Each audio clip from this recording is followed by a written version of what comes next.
ओम श्री शक्ति नमः। ओम श्री शक्ति नमः। ओम श्री शक्ति नमः। ओम श्री शक्ति नमः। 8 अध्याय ब्रह्मा जी का भगवान विष्णु तथा भगवती योग निंद्रा की स्तुति करना।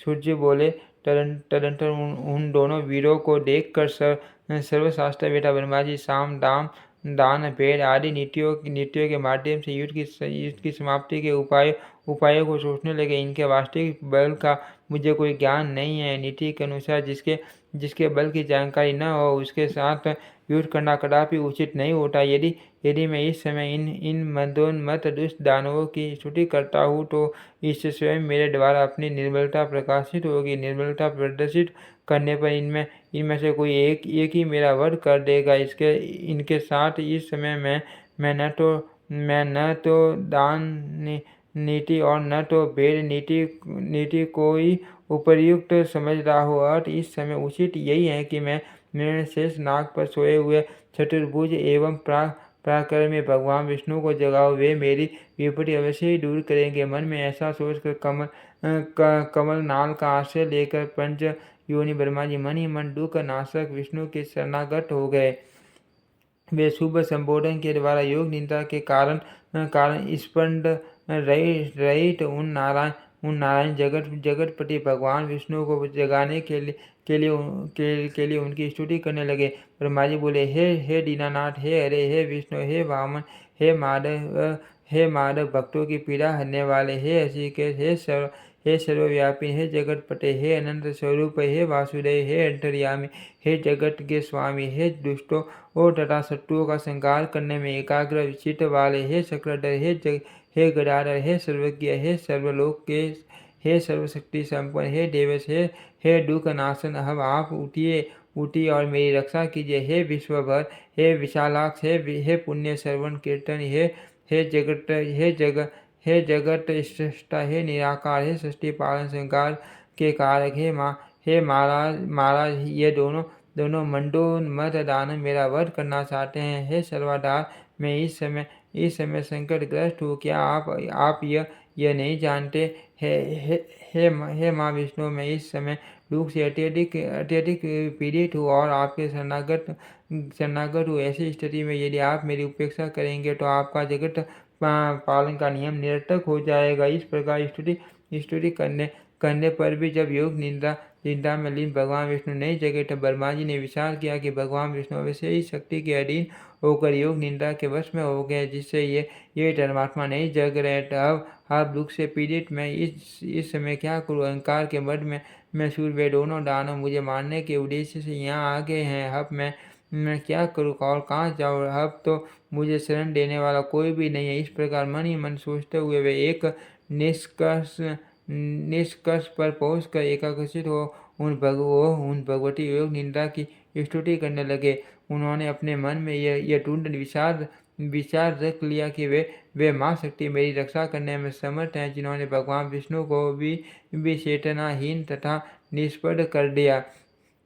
इस लोक में जैसा मृत प्राणी को शब्द आदि गुणों का आभास नहीं हो पाता, उसी प्रकार निंदा के कारण अपने नेत्र मूंदे हुए भगवान विष्णु कुछ भी जान सकने में असमर्थ हैं।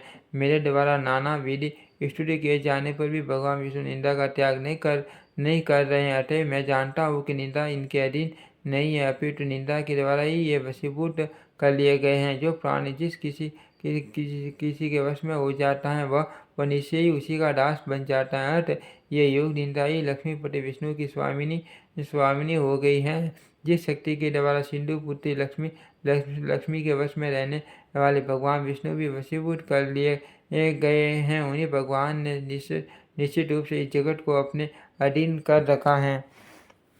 जिस शक्ति के द्वारा सिंधु पुत्री लक्ष्मी के वश में रहने वाले भगवान विष्णु भी वशीभूत कर लिए गए हैं, उन्हीं भगवती ने निश्चित रूप से इस जगत को अपने अधीन कर रखा है। मैं ब्रह्मा विष्णु शंकर सावित्री लक्ष्मी एवं पार्वती हम सभी उन्हीं के अधीन है।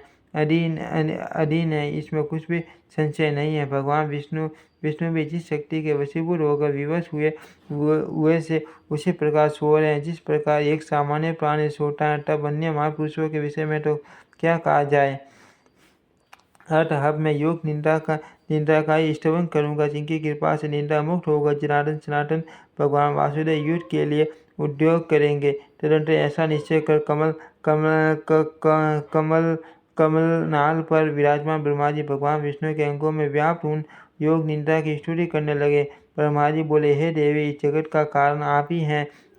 वेद वाक्यों से मुझे ऐसा ज्ञान हुआ है।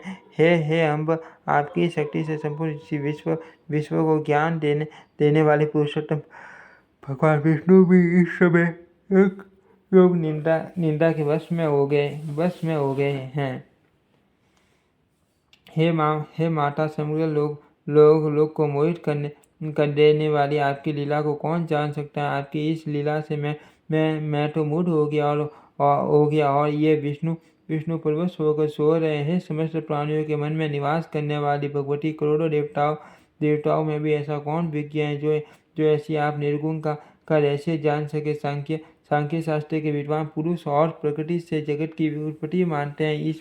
इनमें वे अचेतन प्रकृति को ही जगत को उत्पन्न करने वाली बताते हैं। तो फिर क्या आप वैसी अचेतन है? किंतु यदि आप जड़ होती तो इन जगदाधार विष्णु को इस समय चेतना रहित कैसे कर देती।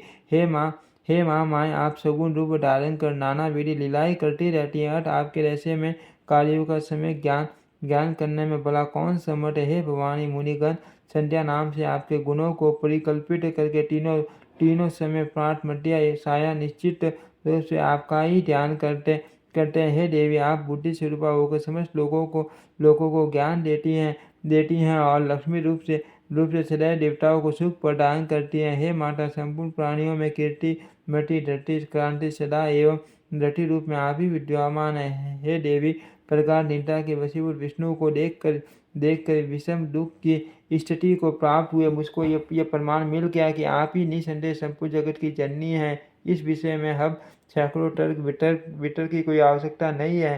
हे देवी, आप वेद शास्त्र के पारदर्शी विद्वानों की समझ से भी परे हैं और वेद भी आपको पूर्ण रूप से नहीं जानते, क्योंकि उन वेदों की उत्पत्ति का भी कारण आप ही हैं। आपका यह संपूर्ण रहस्य में क्रियाकलाप सबको प्रत्यक्ष दिखाई देता है।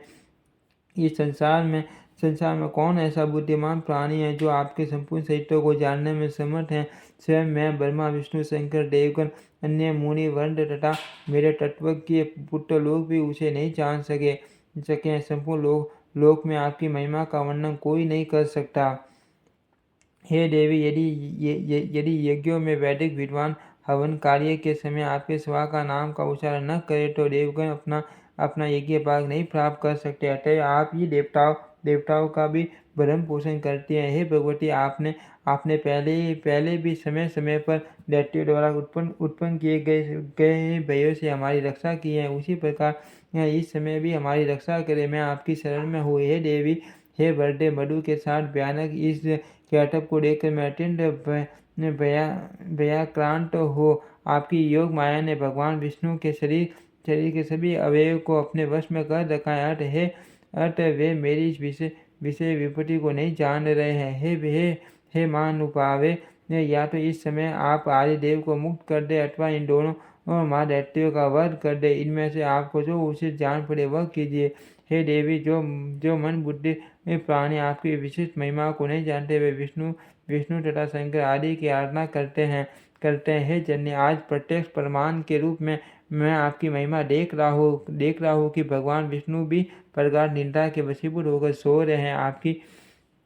आपकी शक्ति के वश में पड़े अपने पति भगवान विष्णु को इस समय सिंधु सुधा लक्ष्मी भी नहीं जगा सकती, क्योंकि वे भगवती, मुझे ऐसा प्रतीत होता है कि आपने बलपूर्वक लक्ष्मी को भी सहन करने के लिए विवश कर दिया है, जिससे वे भी नहीं जग रही हैं।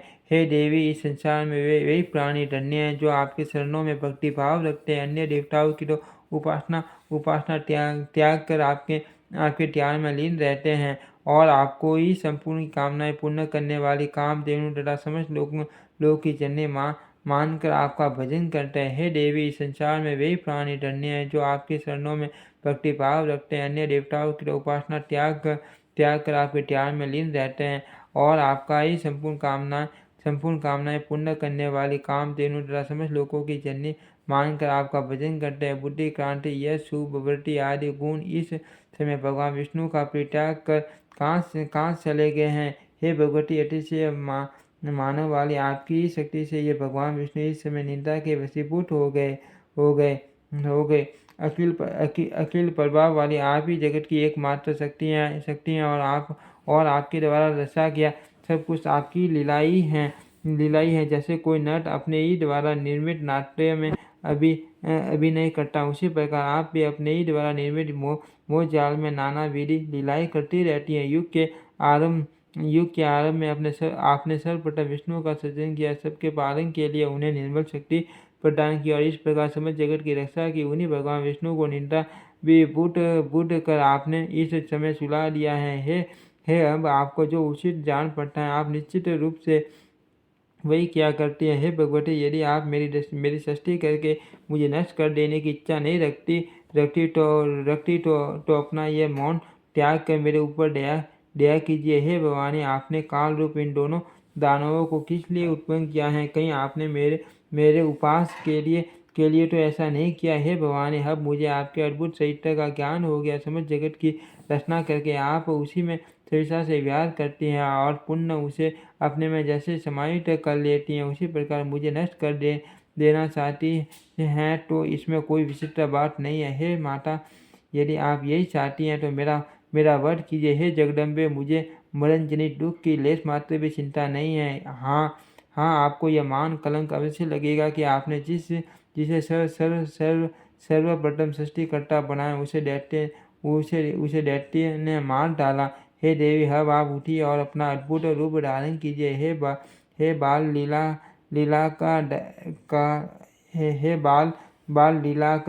कारिणी, आप अपने इच्छानुरूप चाहे मुझे मार दे अथवा इन दोनों दैत्यों को मार दे, या तो भगवान विष्णु को जगा दे जिससे वे इन दोनों का वध कर सके। यह सारा काम करने में आप ही समर्थ हैं।